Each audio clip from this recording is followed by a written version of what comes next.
Welcome to a special Crimewatch behind the scenes. This month, instead of asking you for information, we're coming back to you with news. This is a chance to show the sometimes extraordinary chain of events that follows calls to Crimewatch. Stories that can't usually be told because inquiries are so sensitive or court cases are pending.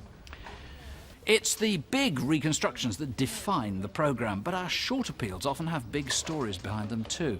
In November '97, we carried a brief item about Patrick Duggan, who, as the careful legal wording had it, was wanted in connection with alleged sex offences against children.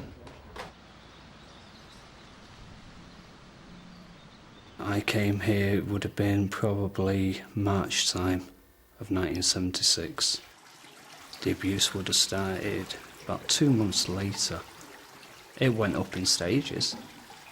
Didn't automatically start with buggery, it started with touching and making me touch him. In 1997, there was an inquiry into child abuse at care homes in North Wales.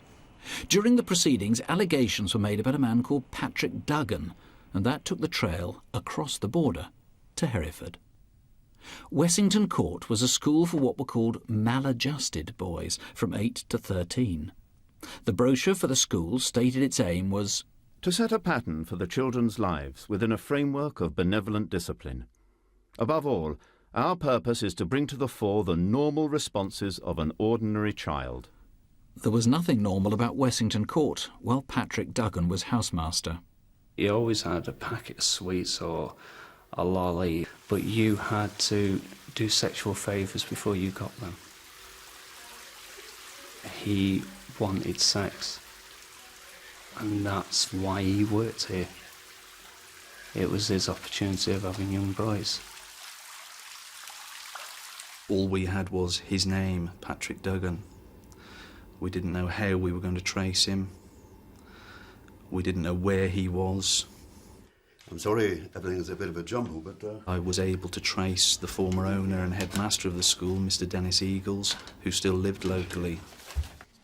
Ah, here we are.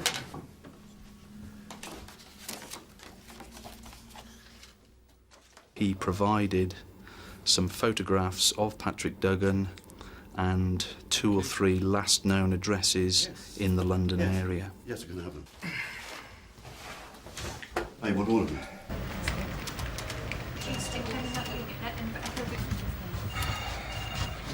Any result from the PNC? The name Patrick Duggan throws up too many responses. We need a date of birth. That's all we've got. It soon became evident that Patrick Duggan was not and had never been a local man to this area, and that if we were going to be fortunate enough to trace him, then we would need to go national. What about Crimewatch? Well, maybe they'd show the photo. Yeah, give it a go. The photo was taken 20 years ago. We decided that he needed to be aged somewhat, which is what we did, and we decided that it would be best to put the aged photo and the old photo on the programme. This is an impression of how he might look now. Would you sit there? Yeah, okay. All right. Right away. Three. Did you see Crimewatch last night? He said there was a picture of my brother, Paddy, on it. What did they want him for? My old man saw it, but he said he didn't hear exactly what for. I'll find out for you. Oh, did you? Yeah, sure. Ah, cheers. Me and Paddy were like inseparable twins. We went everywhere together. He helped me bring my children up. He looked after my children for me. And for us to be that close, I can't understand how I never saw anything or knew anything. After being alerted by Crimewatch, Maureen made the terrible discovery her own son had been abused. I can tell you where Paddy is. He abused my Tommy. I want to kill him. The response to the Crimewatch appeal was fantastic. We had many calls indicating the current whereabouts of Patrick Duggan. We even received a call from his own sister, who contacted her local police in London, and as a direct result of that call, Patrick Duggan was arrested within a few days of the Crimewatch appeal at an address in London. I wanted him taken away and locked up, and I never wanted him let out. I really wanted him to suffer for the suffer that he put my son through, and the pain and the torment, and I just had to get him picked up. I hoped one day the truth would come out about this place. You always live in hope, but none of us kept in contact with each other. So for one to go and turn around and tell the police, I didn't think it would be any good. I didn't think they would believe me. So I never did. Obviously I was wrong in that. Yeah, they did investigate. The investigation then progressed, and my colleague and I began travelling the country, interviewing other victims that had contacted us as a direct result of the Crimewatch appeal. Right. I've had a word with reception. Apparently it's Queen's Way off Edgar Road. This was the first time that I'd ever spoken about what happened here. The two CID officers knew that, and every time it got a bit hard in my statement, they would break. We would get a cup of tea, a cup of coffee, and have 10 minutes to myself, and then we would go back to where we were before. Some of them found it impossible to actually speak the words about what had happened to them, and were invited to write down what had actually happened to them. The picture that emerged from the interviews conducted by Neil and Malcolm was of sustained abuse by Patrick Duggan. Well, a lot of the time it used to happen in his room where he used to sleep. He used to come home, at night time from the pub. He used to wake me up at night time, and he used to say, "You're coming back to my room." He used to like more or less force me to his room, sort of thing. Come on. It didn't really matter what time of day or night time. If he wanted to abuse you, he'd abuse you. It didn't bother him at all. What started as the story of one lone abuser soon developed into something worse. It emerged that a regime of brutality, fear and abuse could be traced right to the top. As the investigation progressed and victims were naming the headmaster, Mr. Dennis Eagles, as a man who was also abusing boys at the school over a long period of time. At night time in the dormitory area, if any boy misbehaved, the victims were saying that every boy would be punished. Eagles got the whole school up to stand in the hall. You were made to stand there till about 7 a.m. There was no going back to bed. If you moved a leg, if you moved a arm, if you did something while you were stood there, you would then get hit in front of the whole school with a slipper or a ruler or whatever came to hand. I'm not talking about little taps across the legs at 8-9-year-old. We're talking about major slaps, because every time they went to fall they would get hit. This used to be Eagles' lounge. We didn't used to get sexually abused in a sense in this room, but what we did get was blankets, and he made sure that the lads abused each other. 3 boys couldn't stand it anymore and decided to run away. We got quite a fair way. We were like pitch black. It was like, must have been 2-3 o'clock in the morning, something like that. And that's when we got picked up by the police. So, and then they brought us back here. And I don't know why, really. We didn't say anything to the police then. We should have done. Stop there, boys. Hang on. Where you lads off to? They were basically being ruled by fear, and as a result of that, when they were abused, they made no complaint to anybody. They didn't believe anybody would listen to them.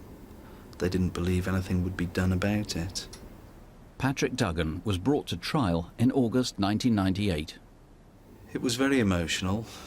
We obviously felt for all of the victims who had, each and every one, been extremely brave to come to the court, to walk into the witness box, to face Duggan and relive the nightmare again.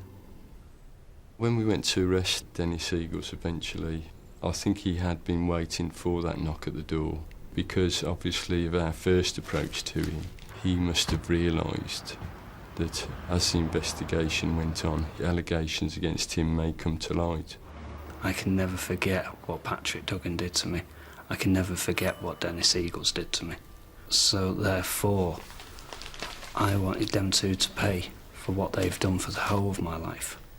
Yeah, I don't just blame them for the 5 years in this school anymore. I blame them for me not being able to have a proper relationship. They mustn't keep it to themselves, because like I say, it still does go on. Still does go on. And it does ruin people's lives. I try not to think about it, but it's very hard. I'm like two different people. When I'm at work, I don't even think about it. When I come home, I hibernate in my bedroom, and then it all comes back to me again. My bedroom is like a prison to me.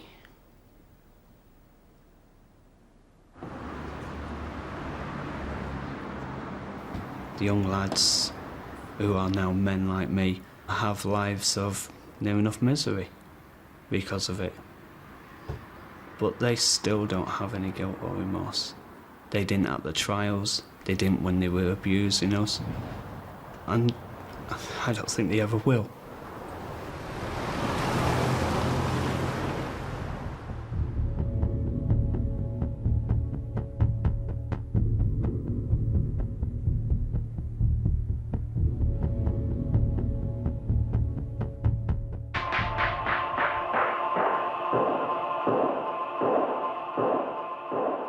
Nine months ago, a murder made big news. A woman had been found dead at a university in central London.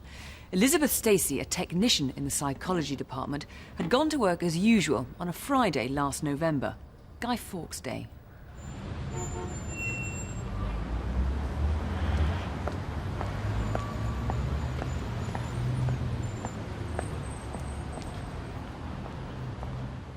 Well, we found out on the Friday evening that she was missing and hadn't turned up to meet her friend, and that was worrying because it's very unusual for Elizabeth. Somehow or other, I really knew in my heart of hearts, because it's so unusual for her not to phone us, that something was very wrong.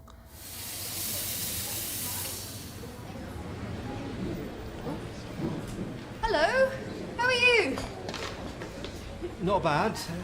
Quite tired, I guess. You worry too much. Don't let it get on top of you. Oh, before I forget, I need to speak to you about the website.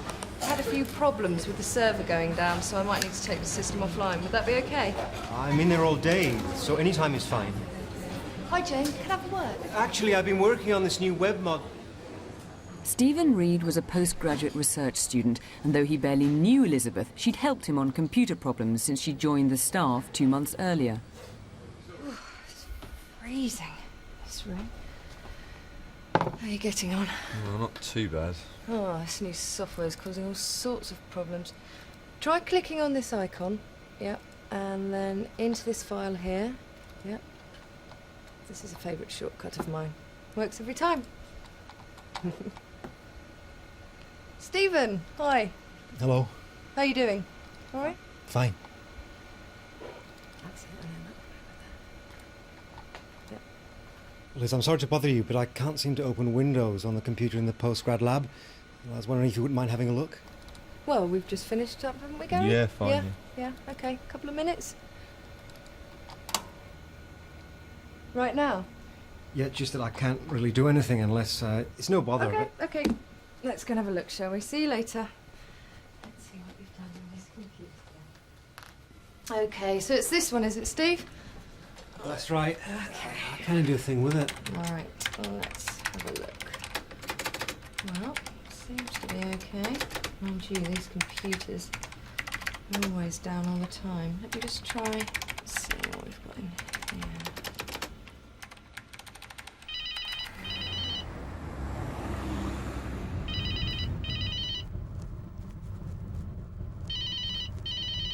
DCI Ferguson. Hello, John. The crime scene coordinator's on his way. It seems that the last person to see Miss Stacey was Stephen Reed, a fellow student. But since then, there's been no sign of him. Well, all right. I'll see you soon. OK. Let's go. The key things with all murders are to look at what evidence you've got available from the various scenes.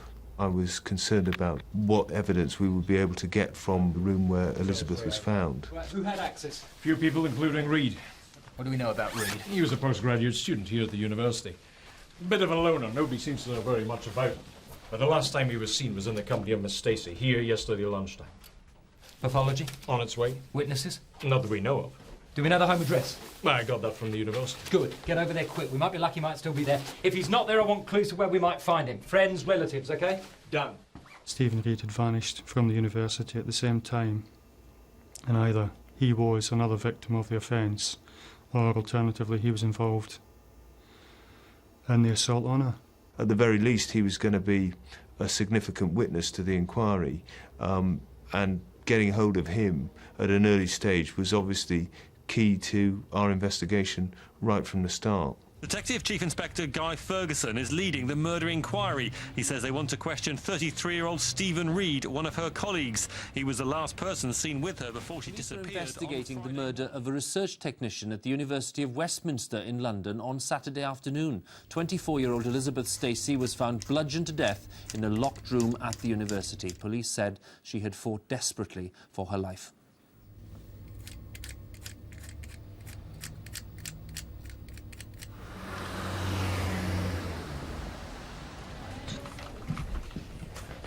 What do you think? Is Reed our man? I don't know. He certainly seems to be favourite. Dave has been on the phone from Edinburgh.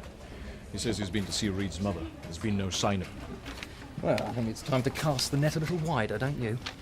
We had information that he used to go for long walks on Hampstead Heath. We also had information that he was fond of the West Country, Cornwall in particular, and it was decided he could be anywhere in the UK.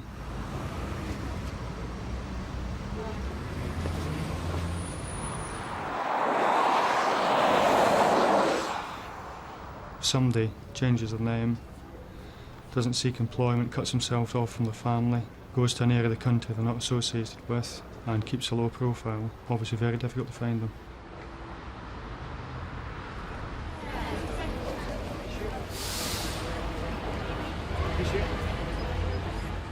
I was concerned, you know, that as time went on, that, you know, Stephen might have tucked himself away somewhere where we'd never find him.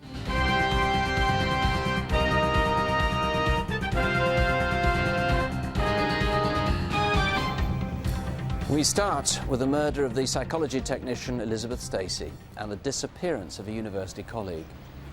Research assistant Stephen Reed had asked her to help with a computer problem, and he hasn't been seen since. Guy Ferguson is now looking for him. And Guy, according to the papers today, you're now really worried about Stephen himself and his well-being. Hello, Incident Room Westminster. Yeah, you saw him on holiday last summer in Greece. Thank you, madam, for your call. Hello, is that the Crimewatch programme? That bloke you showed just now, I saw him today, I'm sure of it. Yeah, he was selling the big issue on the Western Road in Brighton. There was no information or intelligence at all to suggest it would have been Brighton. That was a complete shock to us. Some sightings in Cornwall, one in Edinburgh, and one in Brighton. Yeah. I know, sounds promising to me, Gov. See you first thing in the morning. I was going to relocate a load of officers down to the West Country to pursue the lines of inquiry that had been thrown up by the Crimewatch programme. And it was when we got the second call in from the CID at Brighton that I took the decision that, you know, this was so promising that we really needed to bottom it out. Are you Stephen Reed? No, I'm Robbie Foster. And I've got reason to believe that you're Stephen Reed. Therefore, I'm arresting you on suspicion of murder of Elizabeth Stacey. I was absolutely delighted. It had been a very intense inquiry. To hear that they had got him sounded very, very promising, and so it was a real break. Without Crimewatch's help, I don't think we'd have found him in Brighton. There were no leads to suggest he was there, no intelligence and no information. Without the general public's help, as always on these type of cases, we wouldn't have solved it in any way as quickly as we did. His explanation was that he was a lonely man, he had no real friends, he felt that he wanted to commit suicide, and that he didn't want to die alone. And he stated that Elizabeth was the nicest person that he knew, and that he wanted to take her with him. She was a very energetic, lively person and always made the most of everything she did. You sort of think maybe I'll wake up and it'll all be a dream, but it's not, so.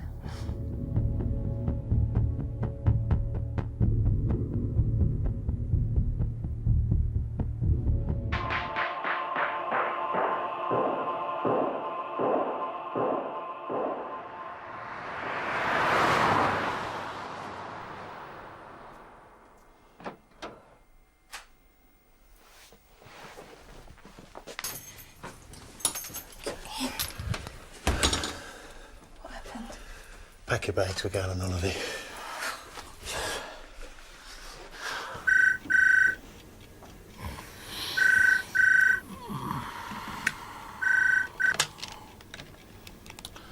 Hello? Yes. DCI Cook speaking. DC Underwood, sorry to call you so late. Go on. There's been a robbery on a cash van in Godstone. When did this happen? 6:30 tonight, sir. But we didn't realise at first how much was on board. What did they get away with? Well, the post office is still working it out. We're talking more than the cost of a weekend in Margate. It was a well-organised job, sir. I mean, at least 3 vehicles involved, one of which has been left in the high street. Godstone High Street. Right, meet me at the scene. It starts off with you don't really know what you're going to. You know, all I've got is it's a serious robbery on a cash and transit vehicle. Historically, these are always difficult jobs to solve. They were coming down here when suddenly a blue transit van pulls out from here and blocks them off. Get out of the way! The guy in the guard van tries to pull round, but before he can, a blue and white Luton comes up right behind him and boxes him in. So I bit the horn, and the next thing I know, he's jumped out the transit and ran up to the vehicle. Don't do nothing! I just froze. What did he say? He said, "Don't move. No alarms. No mobiles. Turn the engine off." Don't worry, everything's fine. Next thing is, somebody opens up the back of the van. Don't ask me how, there is no sign of any forced entry. And the money was loaded into one of the vehicles, right? Yes, sir. Well, what do we know about the getaway vehicles? Well, the blue van was ditched about half a mile away from here, where a witness saw somebody get into the white van, which then made off towards Gangers Lane. Right, let's get up there. This was clearly well executed and well planned crime, but we're looking for a starter for 10. We're looking for a few clues that we could actually latch our investigation onto. Oh, hi, Angela. It's Stuart. Listen, can you do us a favour? Can you do us a PNC check on a white transit van, Delta 272 Papa Hotel Kilo?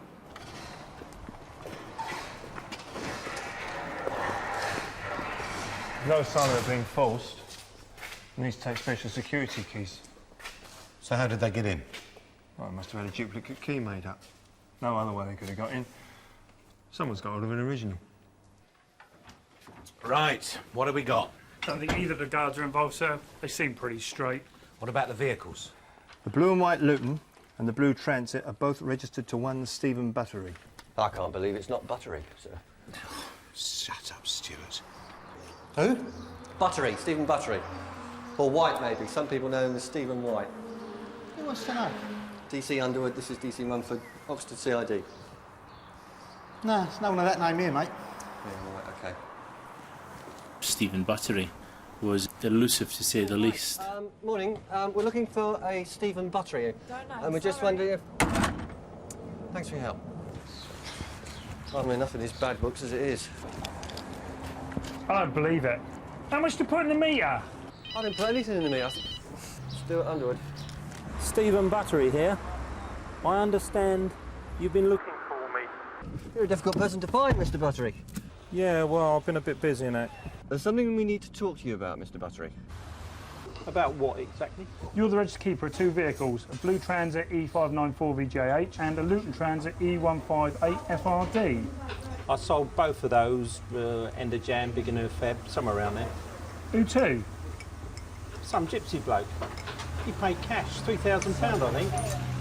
I've got the invoices somewhere, I'll show you, but I sort of wound the business up, you know, and I can't say for certain. You haven't got an address for this gypsy guy, have you? Well, no. Well, can you no. describe him to us?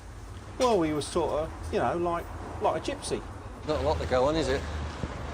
But if he didn't sell the vans, maybe he kept them outside his house or something. And? Well, I don't know. Maybe he got a ticket. E158 FRD. There's dozens here. All for Senrab Street. That's next street. Any for March? Yep. 5. I knew it. Is there anything else we can do for you? No, that is fantastic. Thank you. We'll take these. Actually, there is something. We got this morning. 5 tickets, all issued after he said he sold the van, and all within a couple of 100 yards of his house. Excuse me. So now what? Now the team needed more help from the public. The obvious choice was Crimewatch. There was 5 men involved, possibly with these London accents, all white. We've got some good descriptions. They were hanging about the Godstone area for the week leading up to the robbery. We've got 2 good CD fits. The first is a white male with a hoodie. I'm calling about the Godstone job. Yeah, about that robbery in Surrey. I've seen the van. I know the man in the Gap top. About the post office job. The man you want's going around selling TV stamps. His name's Corley. John Corley. And how will you be paying today?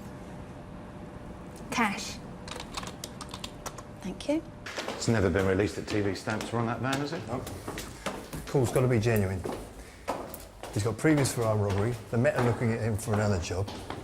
I think we should bring him in. We actually found out that he was there in the West Country, so some officers went down to the hotel he was in.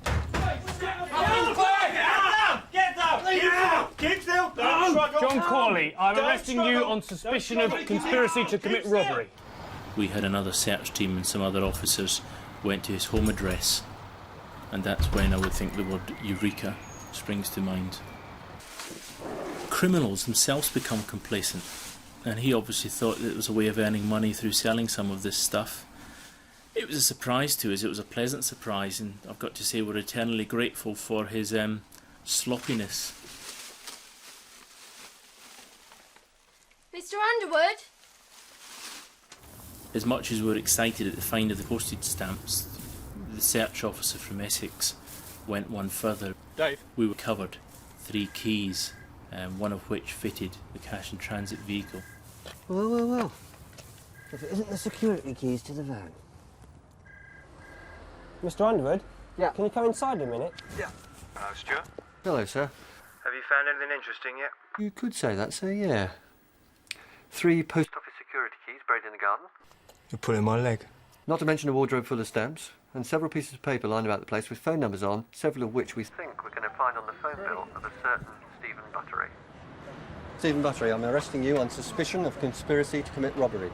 These people believe they're untouchable, and you know, when the truth comes home to them and the fact that they're not, it does bring these people down to earth.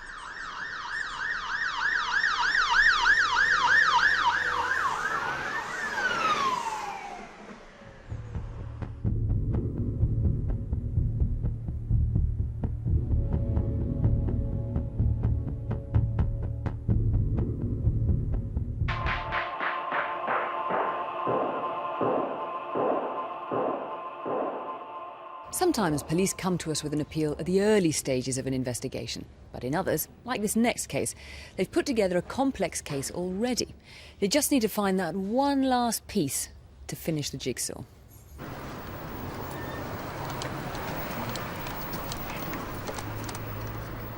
Front clear. This is the story of a police raid that led to an arrest and uncovered a trail which would lead detectives round the world in search of the other half of a major drugs deal.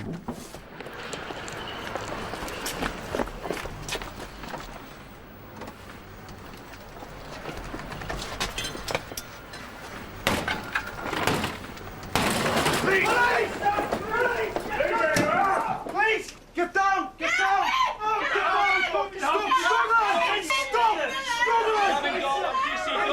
Have a warrant issued under the Misuse of Drugs Act to search your property.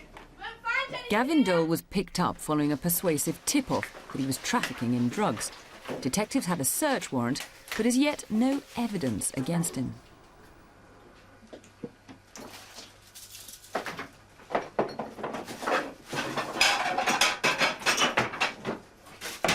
Red bin, eh? There's a load of cash in here as well, look. Is this your money? No, just mind it.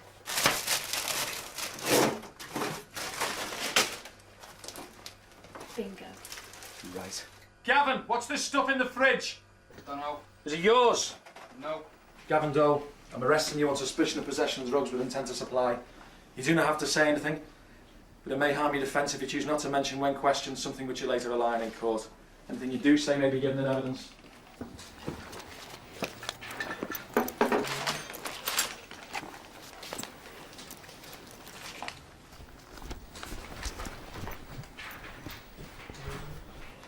Paul? Come on, have a look at this, mate.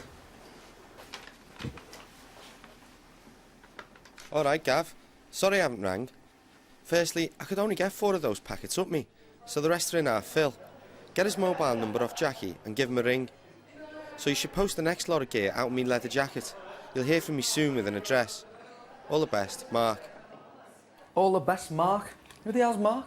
There were good clues, phone numbers, They all begin 00612. with the Australian dialing code. Excellent. I'll send you a postcard from Bondi Beach. Listen, Dream, forget Bondi Beach. You're supposed to be in Booton right now, aren't you? Yeah. Give us a ring from the lab, yeah? Will do. But I bet you get to Australia, though. What we got, Dave? 963 grams of amphetamine sulfate. How pure is it? Pretty pure, it's 26%. The purest amphetamine would have like 30%. Excellent. Cheers, mate. Street drugs are heavily adulterated to make them go further. So if this amphetamine was pure, the police were close to the source of original supply. But what was the link with Australia? And who was the mysterious Mark, the author of the letter? Is there anything on it? Yeah, we got a print on it. It's for a William John Anthony Pimblett, wanted for perverting the course of justice as Mark Pimblett. And the same Mark Pimblett has previous for conspiracies to steal and failing a breathalyzer. Listen, Pete, Mark Pimblett must have written that letter. And I think Gavin's in it even deeper than we thought. Do you reckon he's exporting?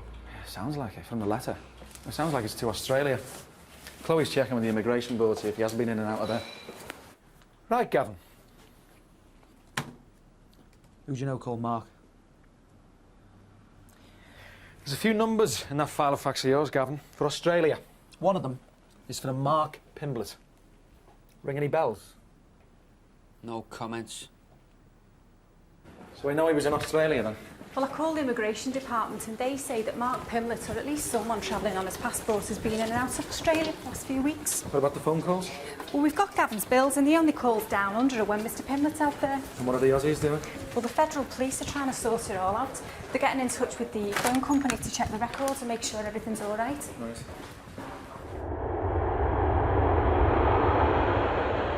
With the last known contact numbers for Mark Pimblett in Australia, officers went out to find him.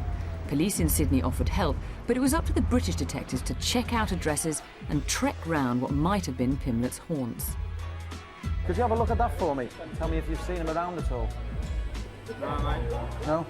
Don't remember him at all, no. All right, thanks very much anyway. It seemed he wasn't in Australia now, but the detectives quickly proved he had been there repeatedly. Yeah, I've got the immigration cards. Yeah. Yeah, listen, I've got all the itemised bills showing the calls to Gavin's place, and I've got statements. Yeah, statements from the people Gavin stayed with. No, he's definitely back now, boss. He's definitely got to be back in England. But where? The obvious starting point was Pimlett's family home. Right, there's Mrs P. Let's go. Excuse me. Excuse me. Yeah? Are you Mrs Pimblett? Yeah. I wonder if you can help us. We're looking for your husband, Mark. Not with him anymore. I haven't seen him for months, so sorry I can't help. Daddy coming home. You get upstairs. Time was running out. They needed more evidence to prove conspiracy. We can't keep Gavin on remand any longer. He's going to get bail. Then out of the blue, a tip-off. Mark Pimblett on the London train. Now. He's on his way to London. You phone Houston, get in touch with the BTP. Now. I'll fax a photo through. You arrange cover for any of the stations in between. Will do, Peter.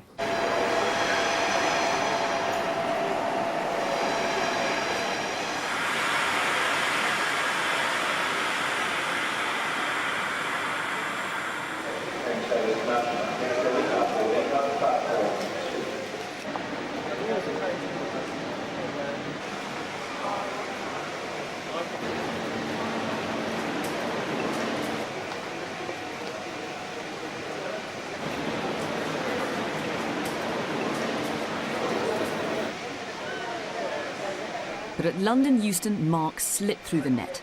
The police had one last stab at tracing him. And maybe you know this man, Mark Pimblett, though sometimes he uses other names, including William John Anthony Pimblett. Hello, I'm calling about Mark Pimblett. I think he's staying at a flat in Muriel Street, King's Cross, number 11. No, I won't leave my name. Which number did you say it was? It's that one up there on the top floor. That's him. Is it? That's him. Yeah, that's Pim all day. Right.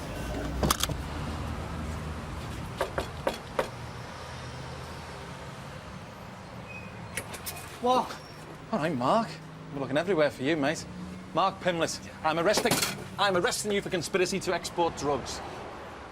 Tell you what, Mark, you wouldn't believe what I've been looking for you, mate. After 12,000 miles and 15 months, it had taken a single phone call to locate him.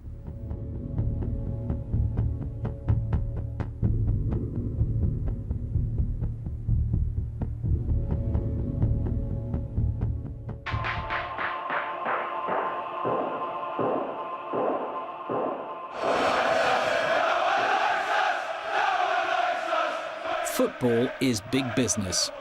It's sold as a clash between gladiators, and some fans take that as a call to arms. For the police, it's a major operation. They monitor the fans before and after the event, and where they can, they pursue the violent ones to court.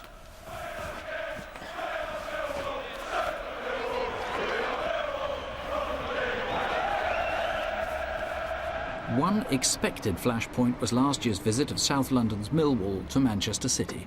220 officers were deployed, including mounted police, a helicopter and a riot squad. There was intelligence that a large number of people would be travelling, and some of those would be intent on causing violence. Among the 2,000 fans who went to Manchester were Liam Slack, Neil Eccleston and Paul Gaynor.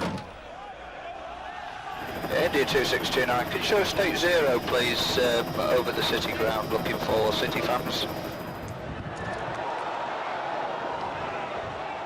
Aggression in the stands is so acute that fans have to be segregated, though some football clubs do this better than others. At Manchester City, City supporters are seated right beside rows of visiting fans, with the police expected to keep order.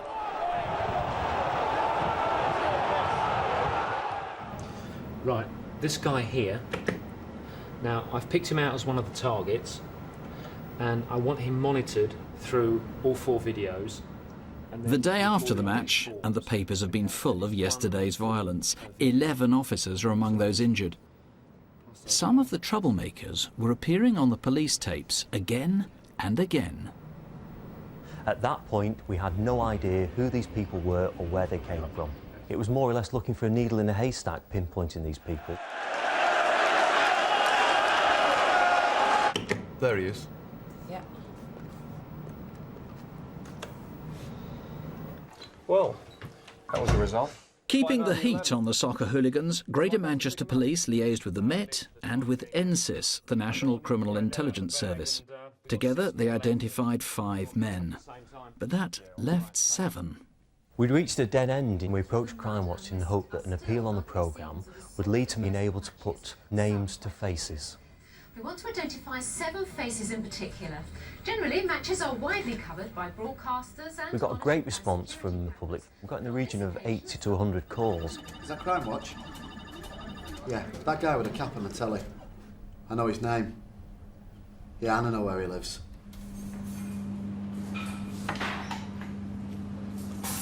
Right, Neil. Saw you on Crimewatch last night. Did you? Don't worry, what club are you in? I can lend you the video if you like. Recognise any of these men, 0500 600 600, or you can call the incident room on 0161 856 4...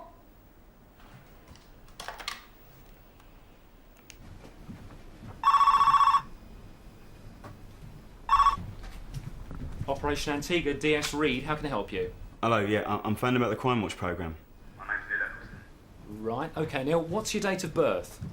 Once we'd identified all the targets through police sources and the appeal on Crimewatch, I travelled to London and we coordinated the arrests. Some people came to the police station willingly, others we had to send out teams of officers to arrest them at home. Paul Gaynor, I'm arresting you under suspicion of violent disorder. You do not have to say anything, but it may harm your defence if you do not mention when questioned something which you may later rely on in court. Do you understand? I went to arrest Liam Slack with London officers and discovered that he'd only just recently moved out. As a result of that, our inquiries came to a dead end and we circulated him as wanted on the police national computer. 3 months later, he was seen acting suspiciously in a London street and was stopped by chance. Right, we've had a call to you. All right, hanging around motor vehicles? Liam Slack was stopped in the street a few months after we travelled to London. 412, go ahead. Yes, if you'd just like to listen to what these officers have got to say. Right, Sarge, this chap's been arrested for being wanted on warrant in Manchester for a violent disorder. Once we'd identified Liam Slack, we recognised him as somebody we had photographs of in our intelligence units at Lewisham Police Station. We returned to the station and looked through our own files and found out that he'd been ejected on a few occasions from Millwall Football Club for minor disorder. I'm not hanging about. Holiday for you, is it? Liam Slack was charged and released on bail and failed to attend at the Magistrates' Court here in Manchester. Somewhere sunny. The police had failed to find Liam and we approached Crimewatch for a reappeal as to where he was living. The day following the Crimewatch appeal, Liam walked into a police station and handed himself in. My name's Liam Slack. This was the last major game of the season for Millwall, and it was clear that it was going to be a flashpoint match. And the majority of the people that travelled that day didn't come intent on causing violence or trouble. All right, Neil. Did you throw anything? Not that I can remember, but if I have, you'll tell me. Did you throw something? No. Did you throw anything at any time? Not that I can remember. I need to be shown if I have. All right, Neil. Have a look at that. Now tell me, what do you do there? I didn't throw anything there. I didn't throw anything.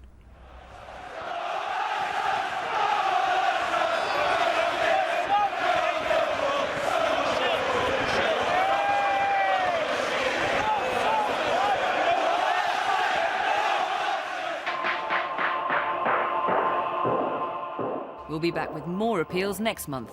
Join us on Wednesday, the 6th of September. Together, we really do make a difference, so don't have nightmares, do sleep well. Good night. Good night. If you can help on any crime, you can call Crime Stoppers anonymously if you want, 0800 555 111. And if you've been a victim of a crime and want to talk to someone, call Victim Support on 0845 30 30 900.